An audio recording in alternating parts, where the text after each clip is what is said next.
Hi there, this is Jonathan Ginsberg. I'd like to talk to you today about strategies for winning your Social Security disability case if you have a form of inflammatory arthritis. And typically this is in the form of rheumatoid arthritis or psoriatic arthritis. This is not osteoarthritis, and there's a big difference. Osteoarthritis is something that pretty much everybody gets as you get a little bit older. It's just where maybe calcium builds up in the joints and you have that aches and pains in the morning and so forth, and most people have that at some point or another, and that alone is usually not enough to win Social Security disability. However, inflammatory arthritis is a disease process where typically you have either deformed and swollen joints, or you may have redness and rashes, things like that, that are more easily seen in diagnostic testing. They typically are more progressive, meaning that they just get worse over time, and it's very difficult to live with, and they're not typically very responsive to drug therapy. So if you have inflammatory arthritis and you're applying for disability, here's a couple things you can do to improve your chances. First of all, make sure that when you refer to your arthritis that you make it clear this is not osteoarthritis. This is a form of inflammatory arthritis. Again, if you know specifically which kind, make mention of that. Is it rheumatoid arthritis? Is it psoriatic arthritis? Whatever type it is, and sometimes your doctor may not know. I had a case recently where the doctor was kind of going back and forth. Is this psoriatic arthritis? Is this rheumatoid arthritis? And she wasn't really sure, but she kept saying it's one or the other. So if you're not sure, certainly mention both of those, but make sure you set out that this is inflammatory arthritis, a disease process. This is not osteoarthritis. I think if you've got inflammatory arthritis, the judge is going to expect symptoms that are clearly visible, either to the naked eye or to diagnostic testing. Again, these would be things like deformity of the joints, swelling, redness, rashes, things that a doctor is going to notice and make reference of in the record. So if you've got these things, make sure to tell your doctor. And sometimes, for example, if the rashes are in areas of your body that are normally clothed, make sure that the doctor is aware of that. I had a case again where my client had rashes under her breasts and in her thighs, and she of course told the doctor about it, but again, someone else might not tell the doctor, wouldn't get into the record. So it's really important to make sure you mention those and make sure it gets to the record. The medications that you're given for inflammatory arthritis typically are pretty strong. In a lot of cases, like methotrexate, they are actually almost like cancer drugs, typically have very, very bad side effects. It can be nausea, vomiting, hair loss, weight loss, that type of thing.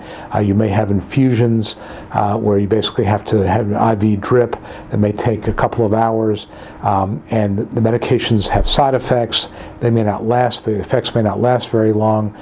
So I would definitely keep a very clean and consistent list of all the medications that you've taken and how long it affected you, whether there were side effects, whether you had allergic reactions, and that type of thing, because again, you want to point out, and the judge will probably know this, but you still want to point it out, that the drugs typically given for inflammatory arthritis are very, very powerful and quite often have serious side effects.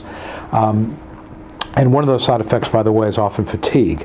I've had clients tell me that one of the side effects of not just the arthritis but the medications is they are extremely tired. They need to take rest breaks during the course of the day, or they need to sit in a hot tub for hours at a time to try to give themselves some relief. So if those are situations you're dealing with, make sure to mention it to your doctor, make sure to testify about that, and keep notes so that you can testify about that when you are in a hearing.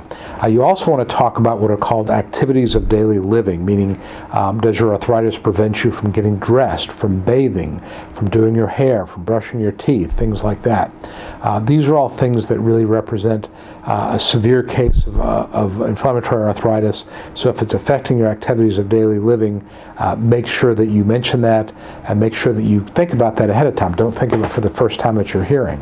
So in your pre-hearing conference with your lawyer and your preparation on your own, think about those things around the house that you cannot do. For example, again, I had a client who talked about that she could put dirty clothes in the washing machine but not take them out because when they were wet they were too heavy.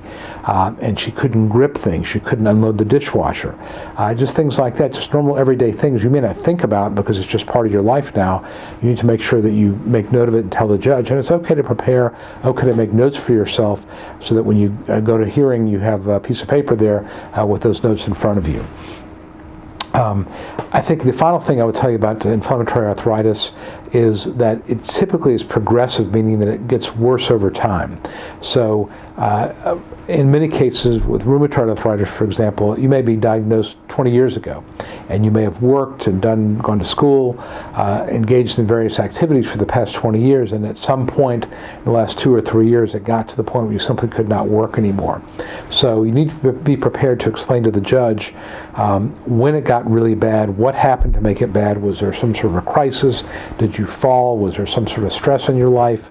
After you stopped working, did you try to get some sort of a lighter job? Were you not successful? Did you get special considerations at work? All these things so you can identify a specific time where your condition got so bad that you could not do any kind of work. Because again, remember, disability is about work capacity, and it's not about just your past work, but it's about any kind of work at all. So those are some thoughts I had about inflammatory arthritis. I hope this has been helpful. Again, my name is Jonathan Ginsberg. I'm a Social Security disability attorney in Atlanta, Georgia. And if you have any questions, please feel free to get in touch with me. Thanks a lot, and I'll talk to you soon.